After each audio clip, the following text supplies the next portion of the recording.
не будеш. Раненого треба забрати, але нести! Ще двох! Euromaidan shooting. Who drags the investigation? And what does Poroshenko have to do with it?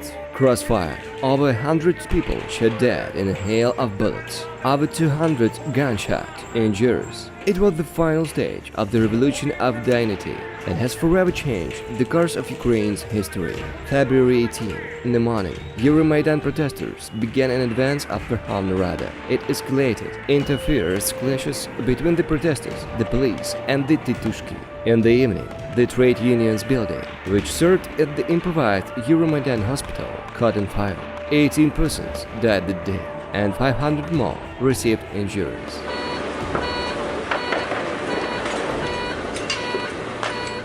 February 19. After negotiating with then-president of Ukraine, Viktor Yanukovych, the opposition reserved that there wouldn't be any further aggression on Euromaidan. They agreed to a truce, but as later turned out, it was false. February 20, at 5 a.m., the shots were fired at the police. By 9 o'clock, 2 men of the Berkut units were killed. It's still unknown who were the shooters. The police force began to retreat. The protesters took it as a signal for them to move up Titushki Street. That was where the crossfire began. There were hails of bullets in other places too. As a matter of fact, the entire Maidan Незалежности and the European Square were in the gun sites. Когда ты видишь это все так вблизи, когда человек лежит на столе в морге, крики матерей, девушек, родственников.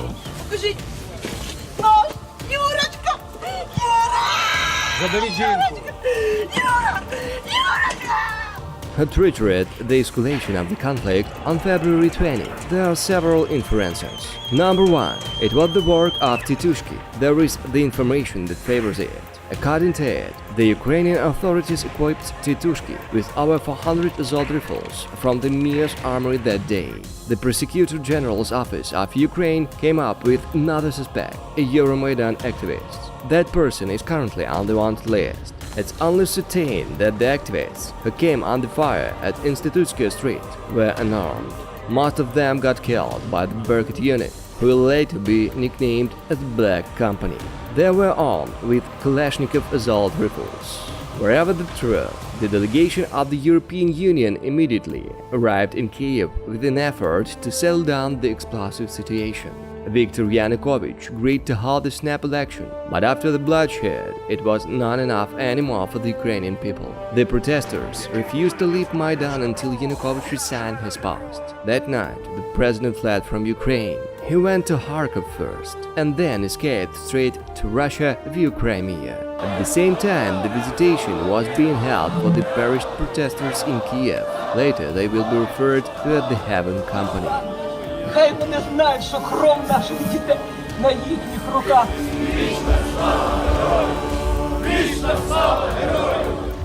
It was 5 years ago. One would think that those who are guilty of shooting the civilians should have been serving some years in prison now. But no. No one was held responsible for firing at Euromaidan protesters. Moreover, some of the officers who committed these crimes still serve with the police. Some of them even hold senior posts. There are 2,000 volumes of case files, and only a few of the Titushki ended up behind the bars. Not a single security serviceman was convicted of these crimes. It's despite the numerous pieces of evidence proving their fault. A great part of the shootings was caught on video both by the journalists and the surveillance cameras. There are 66 official suspects in the cases of Euromaidan protesters' killings. 46 of them are currently on the wanted list, including the former president of Ukraine, Viktor Yanukovych, the ex-minister of Internal Affairs, Vitaly Zaharchenko, and the SSU head, Alexander Yakimenko. Some of the suspects are in custody awaiting a sentence. The activists and legal professionals say there are several reasons for the delay in the investigation. First, there is discord within the Prosecutor General's office. Second, the main security agencies, MIA and the SSU, do not cooperate. The interesting point is the many figures in the shooting casework in those agencies. This February, the Prosecutor General of Ukraine, Yuri Lutsenko, made a statement that the pretrial investigation into those who are guilty of Euromaidan protesters' shootings was successfully completed. Ми завершили досудове слідство щодо винних у розстрілах на Майданах. Ми вважаємо, що маємо всі докази для передачі в суд, в тому числі наукову незалежну експертизу, про те, що команди Януковича, Якименка, голови СБУ, Заharchenka, колишнього керівника МВС, та їхніх підлеглих привели до розстрілу мирних людей на Майдану.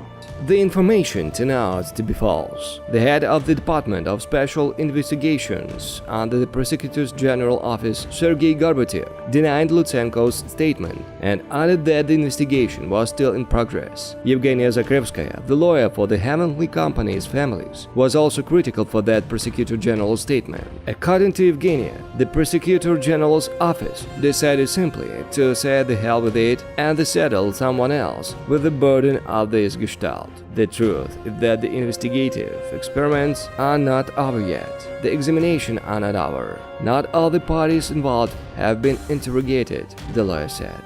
By the way, among the persons who were questioned several times at the still sitting president of Ukraine, Petro Poroshenko, many people are wondering what Poroshenko has to do with it. He is a witness in the case. And it's true that in 2014, Poroshenko was actively involved in the events taking place in Kiev and Maidan Nezalezhnosti. So either way, it makes him an extremely valuable witness in the case. The investigators interrogated Poroshenko back in November of 2016, but the president didn't have time to sign the record. It remained unsigned for more than 2 years. They basically were unable to enter the document as evidence on the criminal case. Poroshenko was summoned to the court for the second time only at the beginning of this month. He ignored the first summons and failed to appear at the court. It sparked a heated discussion in the press and social media. They even wanted to fine him. Why did the Prosecutor General's office summon Poroshenko to court again?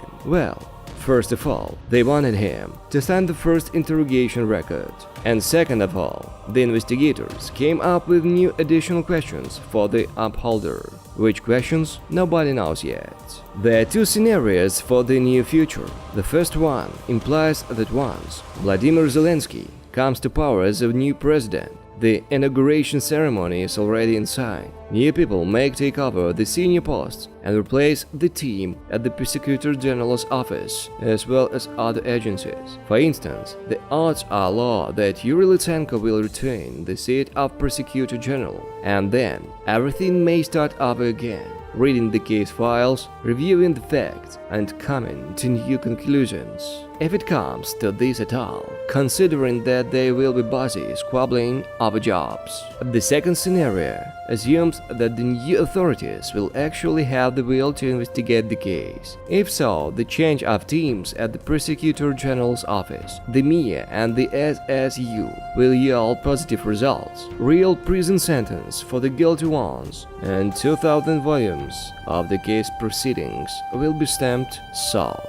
Meanwhile, over the past 5 years, 15 parents of the perished Euromaidan protesters have died. They left this world before those who are guilty of their children's death received the punishment.